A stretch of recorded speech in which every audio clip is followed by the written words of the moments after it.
오늘 우리에게 주시는 하나님의 말씀은 시편 15편 1절로 5절까지 말씀입니다. 시편 15편 1절로 5절까지 말씀, 오늘 우리에게 주시는 하나님의 말씀입니다. 여호와여, 주의 장막에 머무를 자 누구 오며 주의 성산에 사는 자 누구 오니이까? 정직하게 행하며 공의를 실천하며 그의 마음에 진실을 말하며 그의 혀로남을 허물하지 아니하고 그의 이웃에게 악을 행하지 아니하며 그의 이웃을 비방하지 아니하며 그의 눈은 망령된 자를 멸시하며 여호와를 두려워하는 자들을 존대하며 그의 마음에 소원한 것은 해로울지라도 변하지 아니하며 이자를 받으려고 돈을 꾸어주지 아니하며 뇌물을 받고 무죄한 자를 해하지 아니하는 자이니 이런 일을 행하는 자는 영원히 흔들리지 아니하리이다. 아멘. 자, 오늘은 하나님의 복을 담는 그릇 품성 9번째 정직입니다. 하나님께서 각 사람에게 주신 것들 중에 하나가 기질이라고 하는 겁니다. 기질이라고 하는 것을 성격이라고도 하지요. 내성적이다, 외향적이다, 개방적이다, 보수적이다, 예민함에 있어서 민감하다, 둔감하다, 이 5가지를 기질 또는 성격이라고 이야기를 합니다. 하나님께서 각 사람에게 주신 이 기질은 학자들에 의하면 거의 바뀌지 않고 오랫동안 유지된다라고 밝히고 있습니다. 자, 그렇다면 여러분, 내성적인 사람과 외향적인 사람 중에 누가 더 성공할까요? 보수적인 사람과 폐쇄적인 사람 가운데 어떤 사람이 더 잘 될까요? 정답은 모른다입니다. 어떤 연구에서는 외향적인 사람이 더 잘 되더라라고 밝힌 연구가 있는가 하면, 또 어떤 사람들은 내성적인 사람들이 성공하더라라고 수많은 예들을 들고 있습니다. 개방적이냐 보수적이냐도 그렇습니다. 그러니까 무슨 말이냐면, 어떤 기질이냐, 어떤 기질이 성공하고 잘 되느냐는 것은 알 수 없다는 겁니다. 중요한 것은 정직입니다. 따라하실까요? 중요한 것은 정직이다. 자, 앞에서 했던 질문을 다시 해보십시다.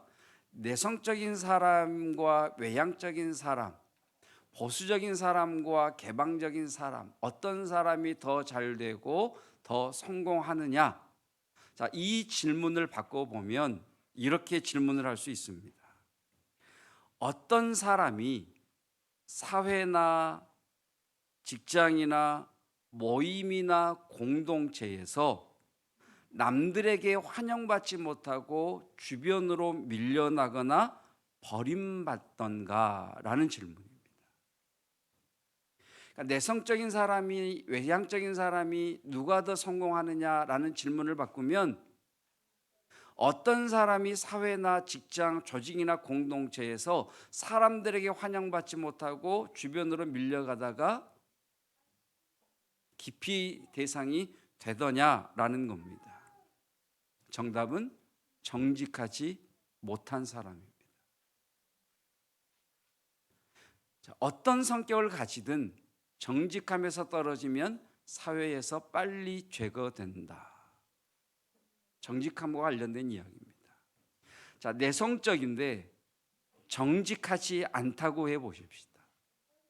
내가 내성적인 사람인데 정직하지 못합니다. 그러면요, 말을 안 하면서 모략적인 사람이 됩니다. 말은 안 하고요, 꿍해 있습니다. 표현은 안 하지만 뭔가 마음속에 칼을 갈고 있습니다. 자, 외향적인데, 나는 외향적인데 정직하지 못하다, 외향적인데 정직하지 못한 사람은요, 이곳저곳 온 동네를 쏟아다니면서 거짓말을 하고 이간질을 합니다. 자, 보수적인데 정직하지 않다. 보수적인데 정직하지 않는 사람은요, 온갖 음모론을 만들어냅니다. 그러니까 가짜 뉴스를 만들어내는 사람들, 이런 사람들이 보수적인데 정직하지 못한 사람들이지. 그냥 뭐 사실이냐 거짓이냐 중요하지 않고 그냥 음모만 피워내는 겁니다. 그래서 이런 사람들이 자주 하는 말이 뭐냐면 뭐뭐라고 하더라, 뭐뭐하더라라고 하는 말이지. 자, 개방적인 사람이 정직하지 못했을 경우는 내 앞에서는 아첨을 떨고 아양을 떨고 마치 나를 위해서 혀라도 내줄 것처럼 그렇게 내 앞에서는 알랑방구를 끼다가 뒤에 가서는 뒷담화하고 음해하고 비난하고 헐뜯고 유언비어를 터뜨리는, 역사적으로 이런 사람을 우리는 간신배라고 이야기를 하고 이런 사람을 우리는 딸랑딸랑 아첨꾼이라고 이야기를 하는 겁니다. 그러니까 내성적인 사람, 외향적인 사람, 보수적인 사람, 개방적인 사람, 쉽게 다가갈 수 있는 사람, 쉽게 다가갈 수 없는 사람, 어떤 기질이 더 좋으냐라는 것은 정답이 없고요. 각 기질마다 장점이 있습니다. 그런데 정직하지 못하면, 정직함이 없으면 어떤 기질이라도 단점이 나오더라는 거죠. 여러분 한번 생각해 보십시오. 어떤 사람이 사회나 회사나 직장이나 공동체나 조직 집단에서 깊이 되고 밀려난 사람들을 한번 떠올려 보십시오. 어떤 사람이든가 내성적인데 정직하지 못해서 늘 꿍해 있는 사람, 도대체 그 속에 뭘 생각하고 있는지 알 수 없는 그 사람, 굉장히 외향적인데 이곳저곳 다니면서 거짓말을 퍼뜨리고 이간질하는 사람, 굉장히 보수적인데 음모론을 슬슬 피워내는 사람, 개방적인데 내 앞에서는 그렇게 잘하면서 뒤에 가서는 그렇게 험담하는 사람, 이렇게 정직하지 못한 사람들이 사회나 조직이나 공동체에서 밀려나게 돼 있습니다. 여러분 그렇지 않습니까? 모략적이고 음모론을 만들어내고 아첨하고 거짓을 퍼뜨려서 이간질을 하는 사람이 누군가 내게 가까이 오면 여러분은 그 사람에게서 물러나고 피하지 않겠습니까? 정직하지 못한 사람이라는 거죠. 이렇게 정직함은 성격과 상관없이 장점이 아닌 단점만 만들어냅니다. 자, 이렇게 한번 말을 만들어 보았습니다. 함께 읽어볼까요? 이기적이고 정직하지 못한 사람들은 단기적인 성공을 만들어낼 수는 있지만 그들은 결국 맨 마지막에 가장 비참하게 버려지고 사람들에게서 끊어져 나간다. 자, 그렇다면 정직함이란 뭘까요? 지난 품성 첫 번째 설교에서 이전에 했던 품성 설교에서 정직에 대해서 뭐라고 설교했나 찾아봤더니 이렇게 시작했더라고요. 여러분, 정직이 무엇인지는 설명하지 않아도 다 아실 겁니다. 그래서 저는 정직한 자가 받는 복에 대하여 말씀을 드리겠습니다. 그렇게 설교하고 넘어갔더라고요. 왜 그랬는지 아세요? 정직을 정의할 수가 없어서. 그러니까 정직이라고 하는 이 품성을 가지고 다시 설교 준비를 하면서 가장 궁금했던 게 뭐냐면 선의의 거짓말입니다. 그러니까 이 부분을 제가 다룰 수가 없어서 그때 이렇게 넘어갔어요. 여러분, 선의의 거짓말은 해도 될까요? 하지 말아야 될까요? 네. 해도 돼요? 하지 말아야 돼요? 예. 안 돼요? 네. 자, 사랑하는 사람이 나를 위해서 정성껏 음식을 준비해 왔습니다. 먹어봤더니 맛이 별로입니다. 그러면 정직해야 되니까, 선의의 거짓말을 하면 안 되니까 맛이 별로네? 라고 해야 할까요?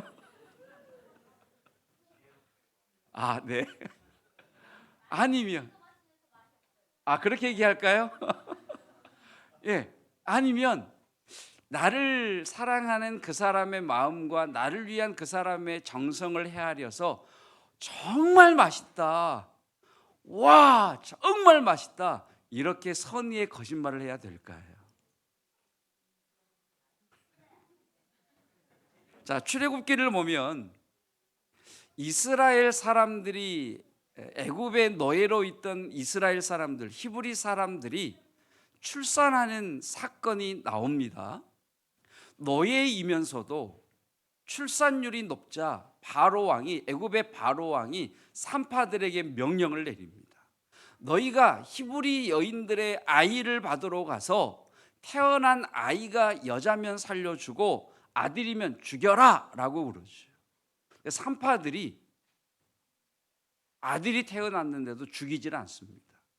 그래서 화가 머리끝까지 난 바로 왕이 산파들을 불러들여서 이렇게 책망하죠.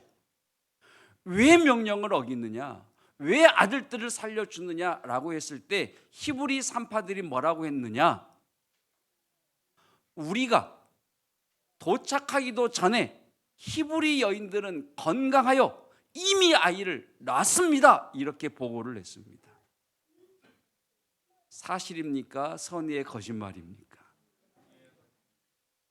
자, 그런데 출애굽기에서는 뭐라고 말씀하시느냐, 같이 읽어볼까요? 시작. 그 산파들은 하나님을 경외하였으므로 하나님이 그들의 집안을 흥왕하게 하신지라. 선한 거짓말, 선의의 거짓말을 했는데 하나님이 복을 주셨다. 여리고성에 기생 라합이라고 하는 여인이 있었습니다. 이스라엘 정탐꾼들이 라합의 집에 숨어들었는데 이 사실이 발각이 됩니다. 여리고성의 왕은 속히 군대를 보내어서 라합 집에 있는 이스라엘의 정탐꾼들을 잡아오라고 명령을 내립니다. 군사들이 라합의 집에 급습을 했습니다. 그때에 라합은 이미 이스라엘의 정탐꾼들을 자기 집 옥상에 숨겨둔 상태였습니다. 라합을 찾아온 군사들이 묻습니다. 추궁합니다. 이스라엘의 정탐꾼들이 왔다는데 어디 있느냐? 사실은 라합이 자기 집 옥상에 숨겨두었는데 뭐라고 이야기를 하느냐? 성문이 닫히기 전에 벌써 저쪽으로 갔습니다 라고 이야기를 합니다. 그렇지, 거짓말이지. 누구나 다 하는 거짓말입니다. 거기에 우리는 이 단어를 붙이죠. 선한 거짓말, 선의의 거짓말. 자, 그런데 성경은 뭐라고 말씀하시느냐? 이 라합이 다윗 집안의 조상이 되었다라고 말씀을 하십니다. 이 라합이 예수 그리스도의 족보에 들어갑니다. 살몬은 라합에게서 보아스를 낳았다. 자, 비밀 작전을 수행하던 군대의 장교가 적군의 포로로 붙잡혔습니다. 적군의 포로로 붙잡혀서 고문을 당할 때 이렇게 추궁합니다. 네가 알고 있는 정보를 모두 내놔라 라고 추궁을 받습니다. 정직해야 되니까 다 이야기해야 될까요? 모른다, 선의의 거짓말을 해야 될까요? 많은 스포츠 경기에서 동작으로 상대편을 속이는 것을 페이크라고 합니다. 얼마나 상대방을 동작으로 속이느냐가 그 종목의 탁월한 선수를 만들어내는 겁니다. 페이크, 속이는 것, 정직하지 못한 거지. 그러면 나는 정직해야 되니까, 나는 정직하니까 그냥 우직하게 운동해야 될까요? 동작으로 상대편을 속이는 것은 나쁜 것일까요? 정직의 반대말은 거짓말이 아닙니다. 뭐라고요? 정직의 거짓말은 정직의 반대말은 거짓말이 아니다. 잠언에서 이렇게 말씀합니다. 대저 패역한 자는 여호와께서 미워하시나 정직한 자에게는 그의 교통하심이 있으며, 성경은 정직의 반대 말을 패역이다라고 말씀을 하십니다. 척추 측근증이라고 하는 질병이 있어요. 척추 측근증이라고 하는 이 질병은 척추가 휘어 있는 거예요. 척추가 휘어 있으니까 얼마나 힘들고 고통스럽겠어요. 그러니까 척추가 휘어 있으니까 몸에 힘을 쓰지를 못해요. 이 척추 측근증은요, 선천적으로 그 병을 앓는 분도 계시지만 아주 어렸을 때부터 태도가 바르지 못해서 차츰차츰 허리가 휘고 휘다가 근육이 굳어지고 뼈가 굳어지고 근육이 굳어지면서 척추 측근증이라고 하는 후천적으로 그 질병을 앓는 분들도 있습니다.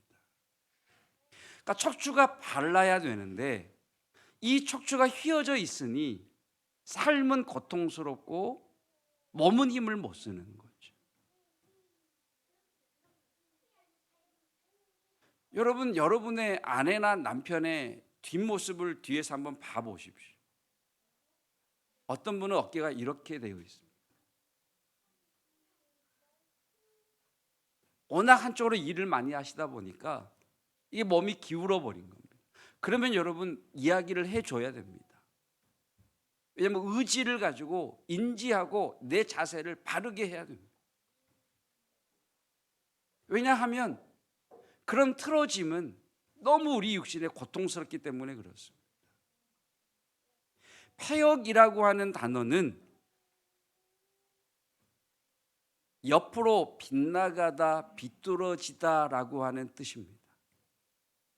그러니까 하나님과의 관계에서 또 사람과의 관계에서 그의 생각이나 그의 말이나 그의 행동이나 그의 태도, 하나님 앞에서의 태도, 사람 앞에서의 태도가 비뚤어져 있는 것을 패역이라고 이야기를 합니다.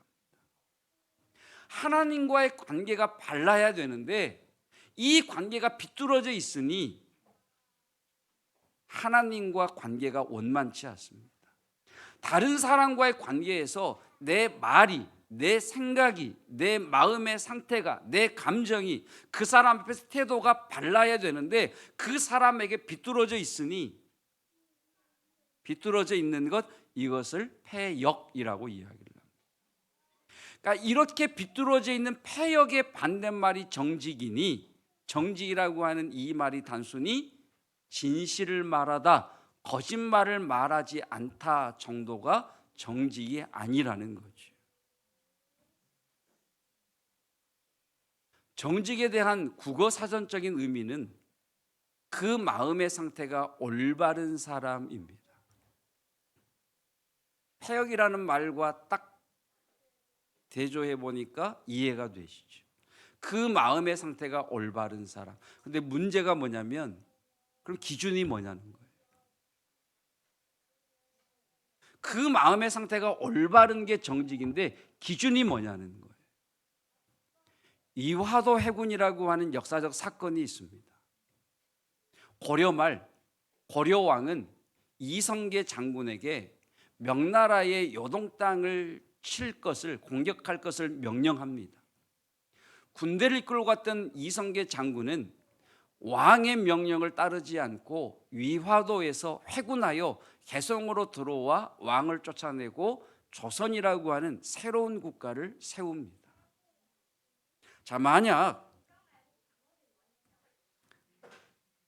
이성계 장군의 수하에 있던 장수 중 하나가 이성계 장군의 위화도 해군을 듣고 고려의 왕을 찾아가서 사실대로 정직하게 고했다면 그 사람은 고려 왕의 입장에서 충신입니다. 정직한 사람입니다. 그 마음의 상태가 올바른 사람입니다.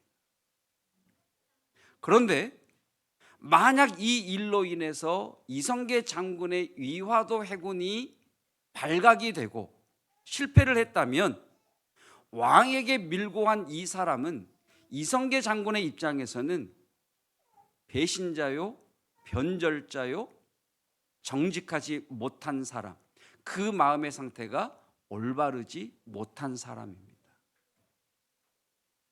그러니까 국어 사전에서 정직함을 그 마음의 상태가 올바른 사람 이렇게 정의하고 있는데, 문제는 뭐냐면 기준이 없다는 거예요. 상황에 따라 기준이 달라진다는 거예요. 사람에 따라 기준이 달라진다는 거예요. 자, 그러면 성경이 말씀하시는 정직함이란 무엇이냐? 함께 읽을까요? 정직함이란, 시작. 정직함이란 그 사람의 마음의 상태가 누가 보실 때? 하나님께서 보실 때에 올바른 것이다. 기준이 뭐라고요? 하나님께서 보실 때. 그 마음의 상태가 올바른 것이 정직인데, 기준이 뭐냐? 하나님께서 보실 때에 그 마음의 상태가 올바른 것, 이것을 정직이라고 이야기를 합니다. 여러분, 우리가 예수님을 믿는다라고 할 때, 예수님을 믿는다는 말은 예수님께서 우리 안에 오셨다는 말입니다. 아멘. 예수님께서는 우리 안에 오셔서 우리의 잘못들, 우리의 죄들만 지워 가시는 분이 아니라, 예수님은 우리 안에 오셔서 우리로 하여금 새로운 것들을 할 수 있게 하시는 능력, 새로운 것들을 할 수 있게 하시는 하나님이십니다. 그러니까 우리가 개념으로 알고 있었던 뭐 열정이라든지 존중이라든지 오늘의 정직이라든지 뭐 순종이라든지 겸손이라든지 감사라든지 이런 품성 또는 어떤 개념들, 우리가 머리로는 알고 있는데 행하지 못했던 그것들을 예수님께서 우리 안에 오심으로 인하여 그것들을 할 수 있게 해 주십니다. 그래서 주님의 약속, 성령이 너희에게 임하시면 권능이 임할 것이다. 여러분, 성령 하나님께서는 우리 마음속에 거하시면서 저와 여러분의 마음에 소원을 두시고 행하게 하시는 하나님이십니다. 성령 하나님께서는 우리 안에 있는 하나님의 말씀으로 찌르기도 하시고 우리의 삶을 격발시키셔서 우리로 하여금 움직이게 하시는 하나님이십니다. 누가 이렇게 하신다고요? 성령 하나님께서. 그 성령 하나님은 사랑의 영이십니다. 그래서 우리의 모든 동력은 사랑이어야 합니다. 사랑으로 하지 않은 것은 꽝입니다. 네, 사랑으로 하지 않은 건 폭탄이에요. 꽝이에요. 네. 여러분, 하나님은 사랑이시죠. 하나님은 사랑이시니라. 여러분, 예수님은 보이지 아니하시는 하나님의 사랑이 우리에게 나타난 바 된 사랑입니다. 함께 읽겠습니다. 하나님의 사랑이 우리에게 이렇게 나타난 바 되었으니 하나님이 자기의 독생자를 세상에 보내심은 그로 말미암아 우리를 살리려 하심이라. 예수님은 하나님의 사랑이 우리에게 나타난 바 되신 분이에요. 성령 하나님은 우리 마음에 부은 바 되신 사랑이십니다. 함께 읽겠습니다. 소망이 우리를 부끄럽게 하지 아니함은 우리에게 주신 성령으로 말미암아 하나님의 사랑이 우리 마음에 부은 바 됨이니. 하나님은 사랑이시고 예수님은 나타난 바 되신 사랑이시고 성령님은 우리 마음 안에 부은 바 되신 사랑이십니다. 하나님은 사랑이십니다. 그래서 우리의 모든 행위의 동력은 사랑이어야 됩니다. 사랑은 어떻게 드러나느냐? 모두 사소한 반복되는 일상에 사랑이 동력이 되어야 됩니다. 인사, 만남, 결정, 말을 하는 것, 봉사, 섬김에 사랑이 동력이 되어야 합니다. 사랑이 동력이 되지 않은 인사, 거칠입니다. 깊은 관계로 들어가지 못하게 합니다. 사랑이 없는 봉사와 헌신은 스스로를 지치게 만듭니다. 가끔 제게 이렇게 말을 전해주는 분이 있어요. 목사님, 누가 이렇게 말하던데요. 그분은 정직하게 사실만을 전해주기 위해서 가감없이 토시 하나 틀리지 않고 그 사람이 저에 대해서 한 이야기를 전달해 줍니다. 그 말을 들으면 가슴이 너무 아픕니다. 사랑이 없는 솔직함, 마음을 아프게 합니다.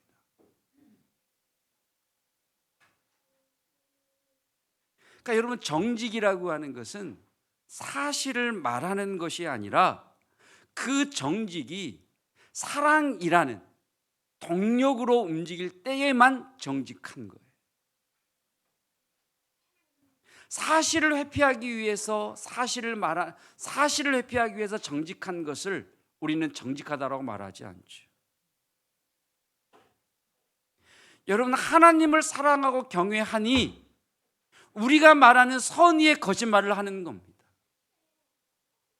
하나님을 사랑하고 경외하니 라합이 거짓말을 합니다. 하나님을 두려워하니 히브리 산파들이 거짓말을 합니다. 우리는 이것을 거짓말이라고 하지 않습니다. 성경은 뭐라고 이야기하느냐? 산파들이 여호와를 두려워함으로 이렇게 말하더라라고 말씀하고 있습니다. 라합이 하나님에 대한 이야기를 듣고 그 하나님을 경외하니 그 하나님을 두려워함으로 인하여 그들에게 이렇게 말하더라라고 말씀하고 있다는 거예요. 정직은 하나님을 향해 내 생각과 내 마음과 내 말과 내 태도가 바른 관계에 있는 이 상태에서 나오는 모든 것을 정직이라고 이야기를 하는 겁니다. 여러분, 하나님 앞에 정직하시기를 축복합니다. 자, 우리가 읽었던 시편 5편. 자, 이 말씀 앞에 우리 사랑으로라고 하는 단어를 한번 넣어서 읽어보십시다. 시편 5편 시작. 여호와여, 주의 장막에 머무를 자 누구 오며 주의 성산에 사는 자 누구 오니이까. 사랑으로 정직하게 행하며 사랑으로 공의를 실천하며 사랑으로 그의 마음에 진실을 말하며 사랑으로 그의 혀로 남을 허물하지 아니하고 사랑으로 그의 이웃에게 악을 행하지 아니하며 사랑으로 그의 이웃을 비방하지 아니하며 사랑으로 그의 눈은 망령된 자를 멸시하며 사랑으로 여호와를 두려워하는 자들을 존대하며 사랑으로 그의 마음에 소원한 것은 해로울지라도 변하지 아니하며 사랑으로 이자를 받으려고 돈을 꾸어주지 아니하며 사랑으로 뇌물을 받고 무죄한 자를 해하지 아니하는 자이니 사랑으로 이런 일을 행하는 자는 영원히 흔들리지 아니하리이다. 사랑이죠, 사랑. 사랑으로 하지 않은 것은 모두 주님 안에서 카운터되지 않는다라고 말씀하십니다. 여러분, 정직하시기를 축복합니다.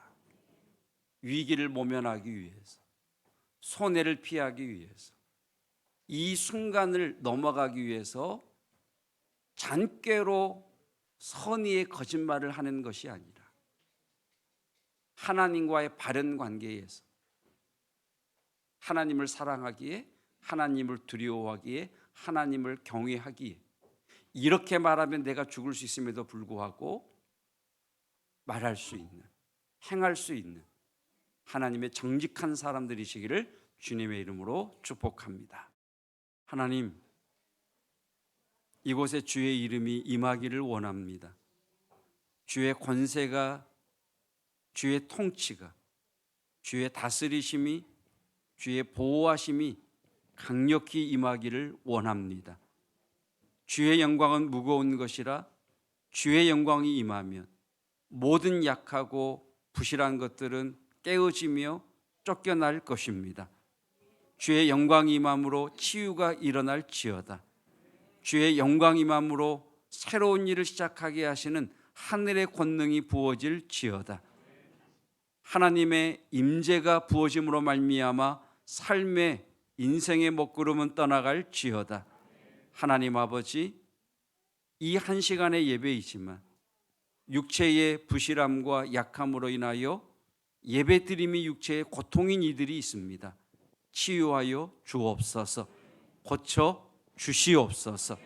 하나님 회복시켜 주시옵소서. 주님 앞에 귀한 예물 드립니다. 특별히 오늘은 다음 세대가 헌금위원으로 모든 성도들의 드림의 예물을 모아 아버지 앞에 올려드리오니 약속하신 말씀처럼 이 예물과 함께 우리들의 기도가 향연이 되어 하나님 보좌에 다다르게 하옵소서. 응답하여 주시옵소서. 손으로 수고한 뜻들을 거두게 하여 주시옵시고 재정의 복과 물질의 복을 허락하여 주옵소서. 우리의 일상에 돈이 없어 못한다는 말이 나오지 않게 도와주시고 주님의 이끄심과 비전을 바라보고 달려가다가 채우시고 붙이시는, 만나게 하시는 하나님의 복을 누리는 우리 왕림교회의 성도들과 다음 세대와 모든 지체들 되게 하옵소서. 예수 그리스도의 은혜와 하나님의 사랑하심과 성령 하나님의 교통하심이 하나님과의 관계 속에서 마음과 생각과 행동과 말과 태도가 바른 자, 정직함의 품성을 갖춰가기를 원합니다 고백하는 모든 성도들, 특별히 다음 세대들 위에 함께 하시기를 축원하옵나이다. 아멘.